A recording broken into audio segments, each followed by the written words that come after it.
that before you go on to your next project. Particularly like if you're missing something obvious in testing. Okay, so you're testing missing a bunch of tests. You shouldn't, because they're all in the rubric. Okay, then we need to say, or we say, hey, you did a test for this because it doesn't really test that. We need to talk about what means constructed. And so you need that back. If your code doesn't work, you already know that. Okay, and we need to get together if that's happened to you right away, so we can fix it, because project 2 uses project 1. Okay. I was blown away today. At about 12:30, 12:45, somewhere around there, I logged on to Babbage and did a who to see what was going on. And there was like 10 people working on project 2. Okay? I don't think we've ever had anybody start project 2, well, no more than 5 or 6 people out of a class start project 2 before the second week. And then people find out that, you know, when we say that you might have to do some thinking about your project, we don't mean while you're driving down the van street. That's okay. I'm driving down the van. Okay, I got project 2 all figured out. That's not how it works. Okay. You need to think about how we're going to attack, because all these projects are a series of small tasks, but they add up into some really cool features, and that's how things will work in industry as well. Okay, we'll say we need to add this feature, and then the first thing you'll do is you figure out, oh, it's composed of all these small tasks that can be completed in isolation and tested. Cool. Then I don't have to worry. I don't have to say do the big thing. That's just my goal at the end. We take a lot of small steps along the way. And this is called iterative development. It's a technique that in systems programming where we need to start small and expand up. It's a very useful technique. Okay. Is Jared coming to this class? Jared, are you here? Okay, I'll send you. So today we're going to finish talking a little bit about hardware and stuff, and then we're going to start talking about the process abstraction. At 3:40, we have someone coming from the WICS group, We in Computer Science, and talk to you about that. And there's wonderful volunteering opportunities as well as mentoring opportunities, things like that. So I invited them to come in, so they'll be here. So we were talking a week ago about sort of overview of operating systems. And now we're going to talk a little bit at a lower layer. And this is continuing our overview of the course. At some point in here, we're going to get to file systems, but we don't talk about file systems till week 9. So we're just going to kind of blow past that. Those slides will be more meaningful when we get there. All right. So we're going to talk about certain things about real-life systems and how they're going to map into what we're doing in this course. Then we're going to get into the process abstraction, where we'll talk about what is a process, what does it mean to schedule. It has a state machine, how that's going to work. And we'll talk about some of the very important system calls that are used inside Unix, Linux, and many of them are implemented in XV6. Some of them are going to be implemented because you're going to write them. Okay? So, last time we were talking about a timer device. And why did we need a timer device? We get control back to the CPU, but what was it specifically about the timer device that allowed that to happen? Otherwise, we would have to have a cooperative process that is working. But what is it specifically about the timer device? It comes with an interrupt. It creates interrupts. Its job is to kick out a certain type of interrupt, called a timer interrupt. And then, why do we need interrupts? Get control back. That's the way to do. So an interrupt is outside of our process. Okay? And so when we get control back to the CPU, that's called an asynchronous operation. It didn't occur because of actions in my program. It's asynchronous to my flow. And then there's synchronous, things that we can do to give control back to the operating system. Because we'll see system calls are synchronous. Okay, whereas interrupts are asynchronous. We talked a little bit about the need for privilege levels. Why did we need them? To make sure that users can't necessarily access privileged areas of the disk, et cetera. Yeah, so there's portions, there's things that every CPU can do that we as the operating system do not want just normal user programs doing. Okay? Rebooting the computer, for example. Okay? There's a system call for doing that. I mean, not a system call, but an assembly language code for doing that. We don't want them doing it. Okay? Turning off the timer. That would probably be something we don't want them to do. The operating system needs the timer. So what we do is we have a protected, at least one protected mode and a non-protected mode. What do we call the area where you only run the non-protected instructions? What did we call that? The kernel? The non-protected. User mode. And the protected one we're in kernel mode. And it just looks like a target, like an archery target, right? And at any particular level, Intel uses a ring. At any particular level, you can use any instruction allowed at that level and any higher number. But you can't use instructions that are restricted to lower numbers. And in Unix-like systems, we only use rings 0 and 3. Okay. We could have others, but we only have those two modes in Unix. Some other operating systems use all 4, some might just use 3. Okay, an embedded system that doesn't really have users might just put everything in ring 0. Okay, because the application could be the operating system. What's the difference between a system call and a procedure call, a function call? What is the difference?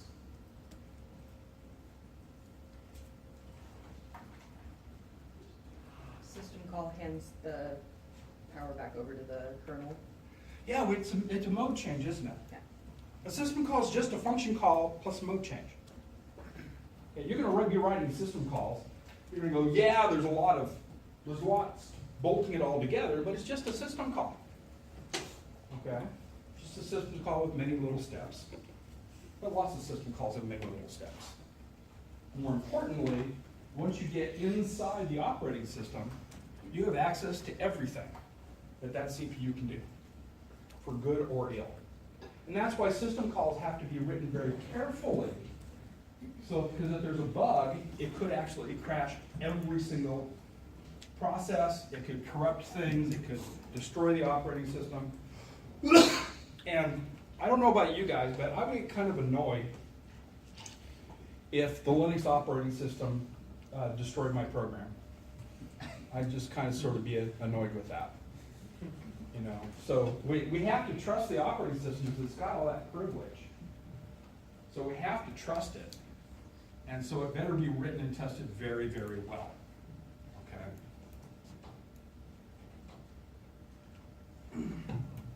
How are system calls different from interrupts?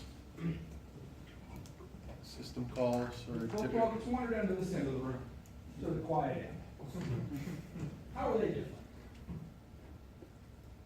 This is a weird question.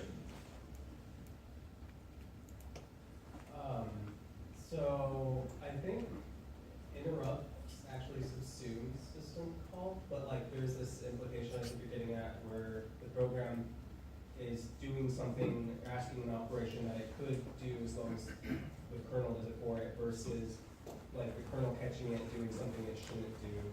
Is that enough for you? Not quite. You're going off towards malware, and that's not where I'm trying to get to. Okay? Let me put it this way. Both interrupts and system calls involve changing the mode to kernel. They both have a mode change, but they're fundamentally different. It's who's changing, who's asking for the mode to be changed, and it's just Remember, you gotta think about what is all comprised, what is the sum total of an interrupt? And what's the sum total of a system call?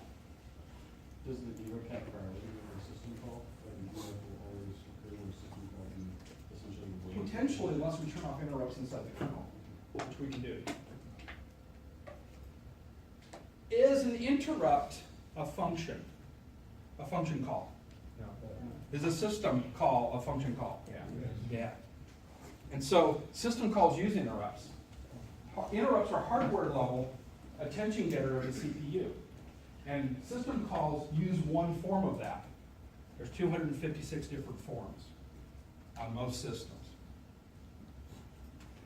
So the interrupt could cause some code to run, but it's not necessarily the code you expected. Whereas the system call, you invoke it directly in order to get services from the kernel.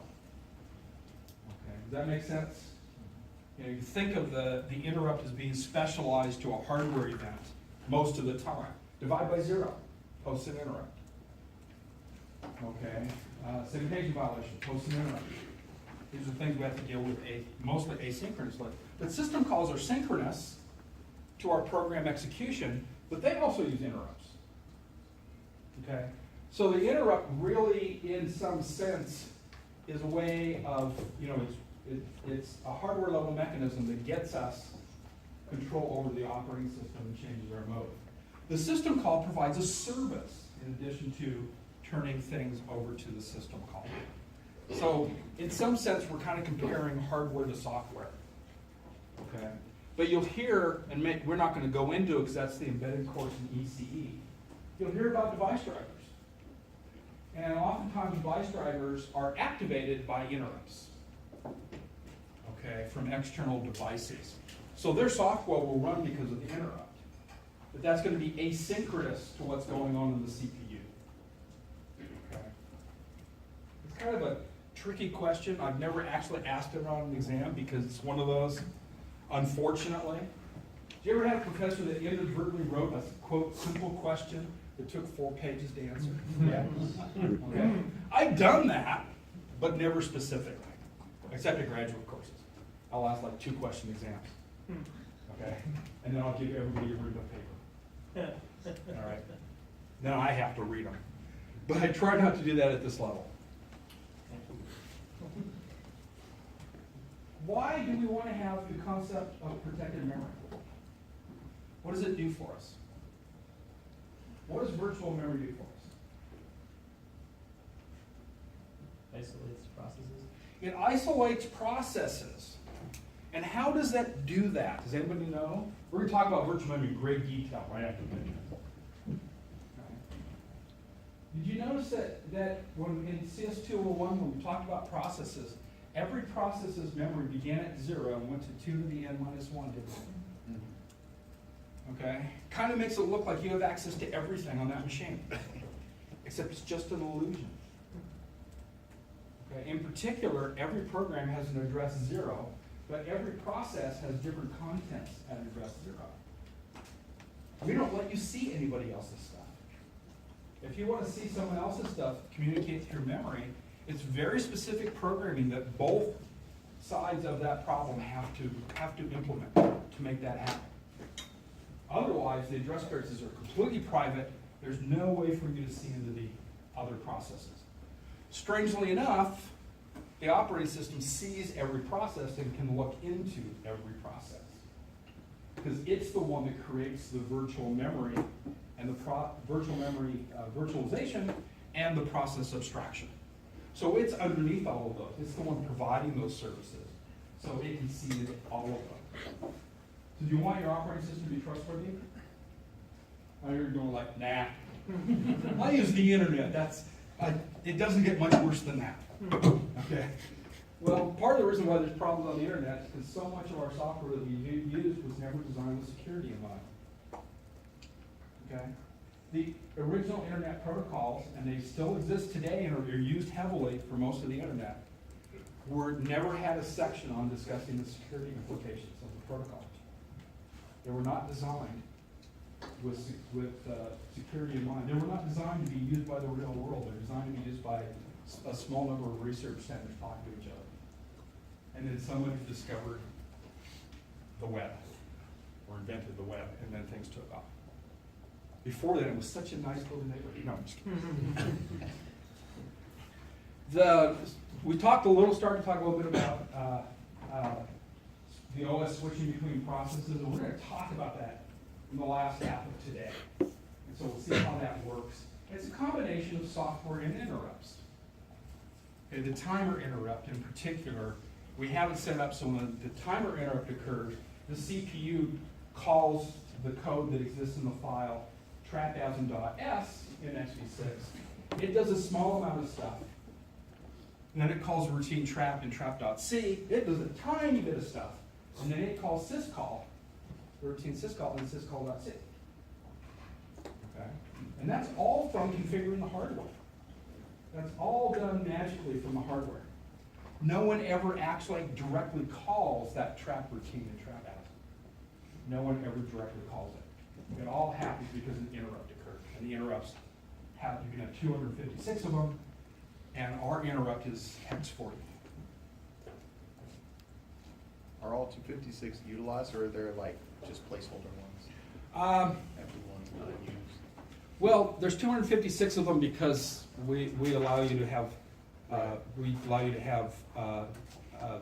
8 bytes, 8 bits. Did we fill all of those, or we still have We could. leftover space? We don't in XV6. We don't in Linux. There could be an operating system that does it. There might be some supercomputers that do. And the hardware could also give you more than 256. It's just how many bits it gives you. And really the smallest unit for manipulation in most operating systems is a byte, 8 bits. So that's usually where we wind up at. They'll go from 0 through FF. In 201, did your instructor talk about pipeline CPUs or superscalar CPUs? Pipelines just have multiple stages so that we can have things, what we call in flight, so that if it takes time to fetch the instruction or additional time to decode the instruction, that can be built into the pipeline so that we can keep the CPU as busy as possible. Superscalar PCs just are what existed before we had multi-core. Okay, you can think of a single CPU having many, for example, integer units or something like that, many decode units. And then it has a way of load balancing all those cores. Okay, some of it still exists, but everything I want you to know about that I just told you. Okay, and in fact, I'm going to go even one step further and say, you don't need to know about this. These are advanced concepts. Okay, superscalar and this. Multi-level memory hierarchies, we're going to use a simplified memory model where we're going to talk about the register file or the cache. And we'll talk about one more level of cache, then maybe memory. Okay, and beyond that's the disk. So we're not going to do level 1, level 2, level 3, level 4 caches in a chip, potentially level 5 within a device someplace else. We're not going to go into all that detail. That's actually covered in, I think it's, is the EC class 341 or 349? Do we know? 341. 341. I think it's talked about there. But it's, how those work and how the transfer and everything works on those are built into the hardware. We have no control over them, except for a cache called our TLB. Okay? And there we only have a little bit of control over it. So we don't study it anymore because it's not under the operating system's control. If you go into advanced memory design, okay, then you will study it. But once again, this is an introductory course, so there's no reason for us to go into it. We're going to talk about virtual memory, and after the midterm, we're going to spend a lot of time on virtual memory. It's a very, very complex subject. There's many types of virtual memory systems. We're going to talk about segmentation and paging. Segmentation anymore is restricted for the most part to the Intel processor. It's built around the concept of segmentation. But operating systems like Unix and Linux and XV6 use a clever little trick so that we have segmentation, we're, quote, using it, but it's invisible. So once we have it set up, not even our operating system cares about segments anymore. But we'll talk about what the advantages and disadvantages are of that what are some things we have to worry about in terms of modifying hardware to use it, and then we'll contrast that with paging, which is what most operating systems use these days. Okay, some still use segmentation, so we'll give it to you so enough knowledge so that you can, when you recognize, you'll be able to figure it out. But paging, we're going to go into a fair amount of detail. We're not going to go into much of the hardware layer, though. We're going to try to stay out of that to the degree possible. In XV6, we have a multiprocessor. We have more than one processor that we use. And then there's multi-core, which has more than one CPU on a single chip.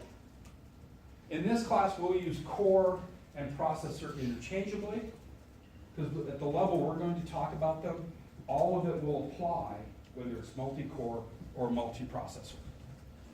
Okay, the details of multi-core versus multiprocessor really show up in things like the high-performance computing class that Professor Caravani talks about. She has that class. She's really good at, by the way. Just remember this idea of fetch, decode, and execute. You remember that? No. What was that high performance class called? Is it called high performance? Almost everything Professor Caravani teaches is an HPC class. Caravani. She's really, really good and very, very well respected. So what we do is we say we fetch an instruction, decode it, and then execute it. And that's the loop the operating system basically does. Okay? In a pipeline system, we're going to do some of these things in parallel. Okay? So what we can do is we'll fetch an instruction, and then we'll send it over to the decode unit. And as soon as the decode unit gets it, we can fetch the next instruction. But we don't know what the result of this instruction is. What is it if it's an if statement? Okay. Has anyone heard of branch prediction or speculative execution? You've been paying attention to some of the trials and tribulations of Intel Corporation lately. Speculative execution has not been its friend. Okay. That shows up because of pipeline. You know, once we execute this instruction, we can be decoding the instruction behind it and fetching the instruction 2 behind the one we're executing. So we have to predict what those are going to be. And then if we should have gone and gotten them, we have to find a way of doing what's called a pipe flush, flushing the pipeline. We have to be able to do that. And you know, these things are happening in very, very fast. They're very difficult to get right just because it's all done on hardware. There's no software on this. It's all done on hardware. And so it's quite tricky to get it right. A lot of real estate on our CPU goes into this, right? Superscalar looks like this, where the number of execute units that we have does not have to equal the number of either decode or fetch units. Okay? And what this does allows us to do something called load balancing, because if just from the luck of the draw, okay, let's say the pipeline on the top, if it got the instructions took all a really long time to run, and the lower one got all the instructions that ran real fast, we might wind up with them out of synchronization, and one would have to stall. That is do no work for a while. Okay, and you know at one instruction per nanosecond, that's a billion instructions per second. You don't want to be stalling these things. So instead, it puts it, after we decode, it puts the information into a holding buffer. It's usually implemented by something called a ring buffer. And whenever one of these execute units finishes, it just goes grabs the next thing out of the buffer to be executed. It's a form of scheduling, what we call self-scheduling. So we start talking about scheduling, we'll explain how that works. But we won't talk at this level. Okay. So that's what they are. Okay. The different architectures do impact the operating system. And for the most part in this class, we're going to ignore the effect of superscalar and pipeline architecture. We're We're not gonna talk about how deep the pipeline is, we're not gonna talk about how many stages it's got. We're not gonna do any of that stuff. That's definitely an advanced course. You're not gonna talk about that if you go to grad school here and take the required OS class. It would be the advanced architecture course where you would start talking about that. And then different research courses would talk about how the different approaches to CPUs impact the research space. Okay, it's very quite advanced. Okay, so we're gonna stick with the term introductory in our class. So, okay, all sorts of little detail, but fundamentally, these all do the same task. And we're gonna talk about those tasks. Internal to the hardware, how it actually executes those tasks, is not important at the level we're looking at things as an introductory material. They do get important later on. Okay, so if you go off and you just wind up working in an operating systems group or a device driver group or something like that, you'll start to have to worry about this. But at that point, you will have already been through this class and had the introductory material. And so you can start studying the architecture-specific advanced material at that time. Down here, XV6 is a multiprocessor. Don't worry about this term precise interrupts. I just shared these slides with Professor Walpole, who's retired now, and he teaches a course called Advanced Concurrency. And Advanced Concurrency, you care when an interrupt is sent to the CPU, you care as to whether or not it's, as soon as it arrives at the CPU, it's worked on, or if it could be delayed a little bit, or in some cases, we could predict that it's going to occur, so we work on it before it actually arrives. Okay, and those are called imprecise interrupts. We don't care about that. It's an advanced complicating factor. Okay, so all we care about is that XV6 is multiprocessor. Okay, so it's not superscalar and it's not Python. Okay, there. That's 10 minutes of your life you'll never get back. But we've kind of opened the can of worms and said, hey, there's other stuff out here. Right? You guys remember the memory pyramid from CS201? The more you get of it, the slower it is. The lower you go, the slower it is, but also the cheaper it is, which means that we can make it bigger. Okay? We don't want the registers to be slower than the CPU, because then the CPU will never effectively be faster than the registers. So the registers exist in a thing called the register file, which is called the level 0 or L0 cache. And it operates at the speed of the CPU. Now, everything that the CPU works on, all data, has to be in the register file. Right? It has to be where the CPU can get it. The CPU can't work on the level 1 cache. It can only work on what's in the level 0 cache. It has to be in the register. So is that where the holding buffer is that you talked about earlier? Well, so caches are an interesting thing. All right. Let's say this is the very top, and let's say that, or do we have a better drawing on this? No. Let's say this is the top, most expensive cache, the one at the very top. Okay? That's what we're currently working on. But let's say it's a 200 megabyte file. So and maybe it's all sitting not on disk, but maybe in main memory. Let's make it smaller. Let's say it's a megabyte. So it's all sitting in main memory. Note that in order to work on a piece of data, we have to move it up to the level 0 cache, which means at a minimum, it's in how many locations? 2. And which one, when we update it, which one do we modify? The one on level 0 or main memory? Main memory. So it means that we automatically, as soon as we update something in the register file, the main memory is out of date. But what if some other CPU is trying to read the stuff out of that memory?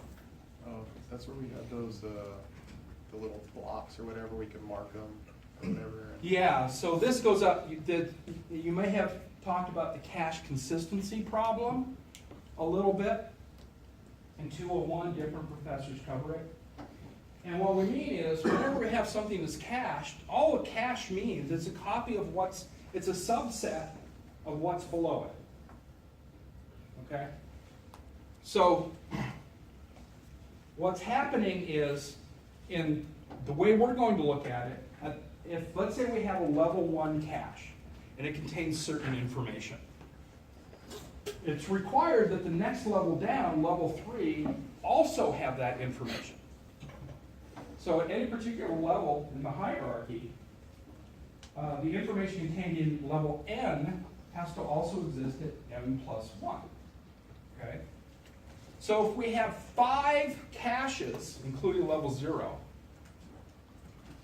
and there's data that's being worked on in the register, then the information exists in 6 levels. Right? And now, which one's the correct value?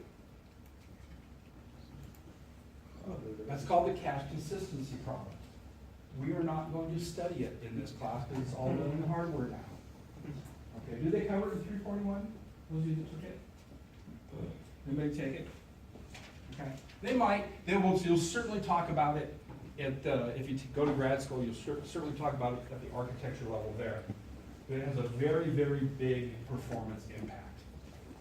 Different CPUs do it differently, and the method in which they use to do it, if you have very, very high performance like supercomputer or massively parallel applications, they need speed, raw speed. And so you might pick a CPU specifically on how it manages its caches, because the way it manages its caches maps well to your problem space. Okay. Yes, it's true. If you're a programmer and you're in a certain arena of computer science, you care not only about the design of your CPU, but whether or not the designer him or herself was sober at the time. Have you ever heard the story of you never want to buy a car made on Friday afternoon or Monday morning? It used to be, when cars first came out, apparently my grandfather, when he went to buy their first car in the 1940s, actually asked the guy, no, didn't ask the guy, the person selling it, they bought a Ford, the person selling it said, I know for a fact that this car was made on Wednesday. Okay? It wasn't made on Friday afternoon when someone's trying to get out to start their weekend, and it wasn't Monday morning when they were hungover. Okay? I don't know if that goes that way for CPUs or not. But, if you have a bad CPU, you could always say, well, I had a Friday afternoon CPU. Now, managing the memory hierarchy